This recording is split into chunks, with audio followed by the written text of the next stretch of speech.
for some areas. Hurricane Michael is a massive storm that could bring total devastation to parts of our state, especially in the Panhandle. And in Alabama, a statewide state of emergency has been declared. Authorities in both states urging residents to heed all warnings. Be cautious of it and get out if you have to. Get safe. We can put a building back. We can't put you back. In Panama City, I'm Omar Jimenez. The BYU newspaper has its new edition for this week. And we've got the details from Camille Baker, editor-in-chief of the Universe. Camille, General Conference this weekend was an exciting one, lots of temple announcements, and one in Cambodia, right? Yeah, so a new temple will be built in Phnom Penh, Cambodia, which is really exciting for the members because until the announcement, many members have not had the means to go to the temple, not even once, since the closest one is in Hong Kong or in the Philippines. Many people have to save up the money they can, and then the church's Temple Patron Assistance Fund provides the rest. And the lucky handful who get to go to the temple thought that they would never be able to go again. How exciting for them, seriously. Okay, then another story a little closer to BYU than Cambodia. It's a new job program. Yeah, so kind of a program. It's a new recruiting platform. So the BYU Bridge was replaced by this handshake platform, which helps connect BYU students to life-changing opportunities. It connects students and alumni with employers to provide both job and internship opportunities. Handshake has over 3,600 jobs currently listed specifically for BYU students. And the interesting thing about this article in the print edition is that it features an augmented reality opportunity where students can scan the photo of the article and listen to a Portuguese translation of the story. How exciting. I don't speak Portuguese, but that is exciting. Yes. Still, thank you so much for joining us. Yeah, you bet. Yeah. Well, nothing says fall better than a fair and pumpkins. Newsline reporter Sarah Davis found a spot in Salt Lake City with a lot of pumpkins. Sarah, just how many pumpkins are we talking about? More than 3,000 hand-carved pumpkins, and they can all be found on display at the Utah State Fair Park. Pumpkin Nights is a special event hosted by the Utah State Fairgrounds that celebrates fall and Halloween with 8 lands of intricate hand-carved pumpkin displays. Family and friends can explore these displays in a half-mile walking path that is easily accessible to the elderly and young. Real and artificial pumpkins create magical creatures. From a pirate cove to celebrating the Day of the Dead, to exploring a garden, and to the mystical underwater experience, local artists all over Utah are recruited to help create these pumpkins. I do a cool one, and then you want to do a cooler one, and you want to do a cooler one there. Even live spooky creatures of the night make an appearance at the fair. This is Buvo, the eagle owl, the largest species of owls. Pumpkin Nights also has tons of fun activities for young children, from a sand pit, a hay maze, a bike course, and a little spinning ride. So when you go into the pumpkin patch, big seesaws are really...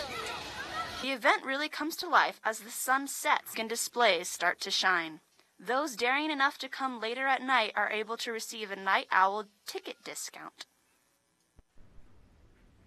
Pumpkin Nights are open every night beginning at 5:30 p.m. until November 4th. Back to you.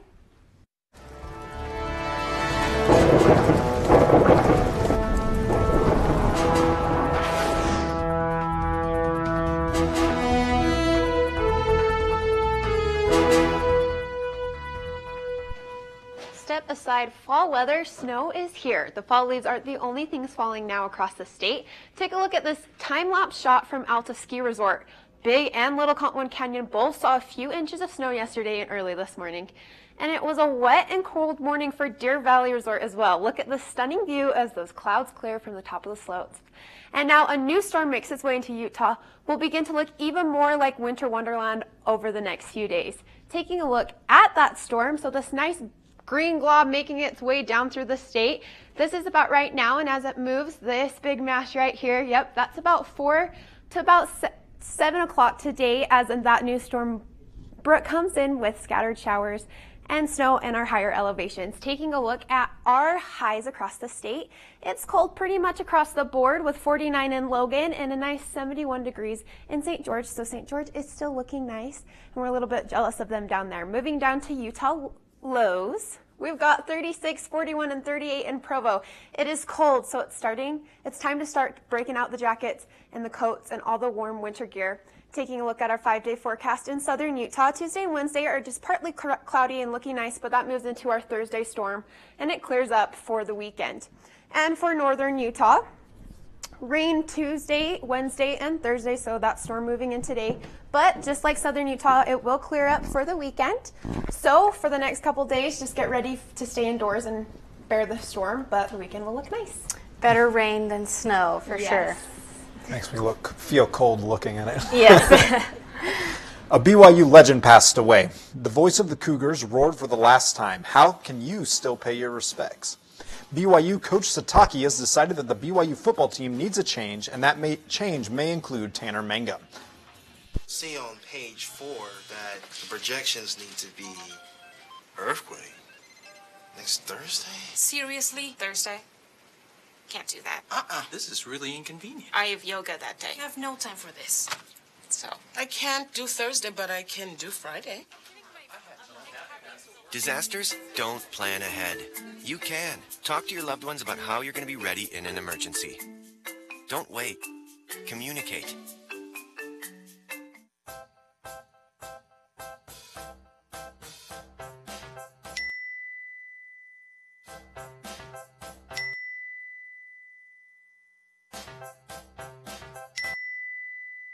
Planning the right amount of food is hard. The Guestimator makes it easy. Just tell it who's coming and what's for dinner. Then it tells you how much to make. And yes, it even plans for leftovers. Try it at SaveTheFood.com.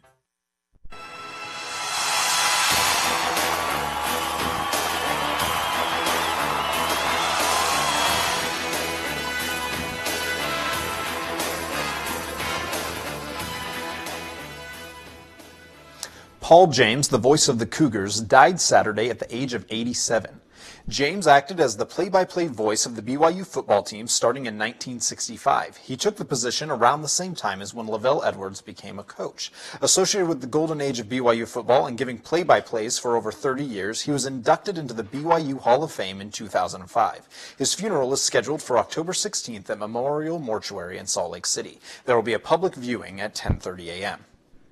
Called the Swiss Army knife of the NFL, BYU alumni Taysom Hill scored his first NFL career touchdown. Breeze at the top. Is he going deep? Hill keeps it.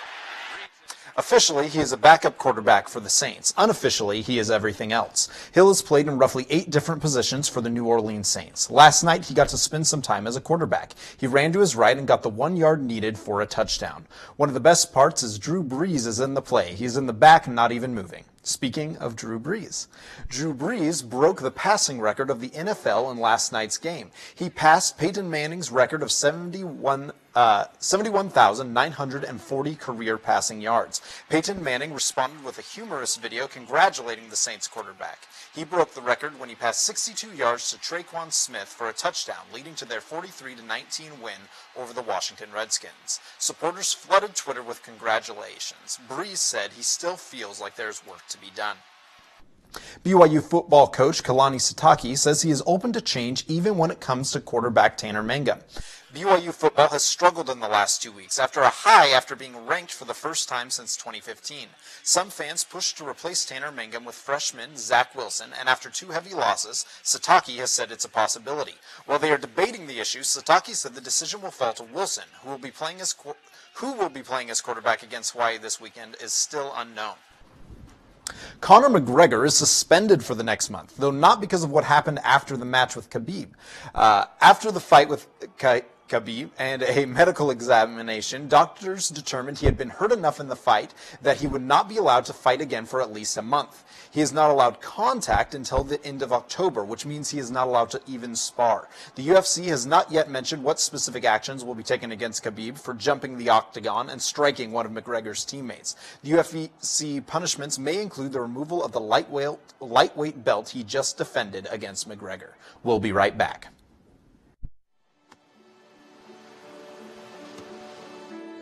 I don't remember how it started. What's it at? Our back and forth. It always came back. Dad! You probably don't remember what you told me, That was perfect. but I heard every word.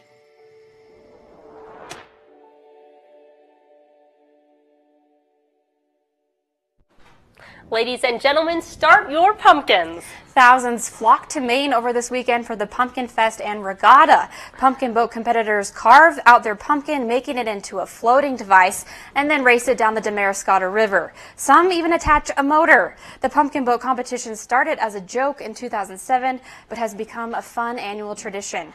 The fest helps local nonprofits raise money and awareness about agriculture.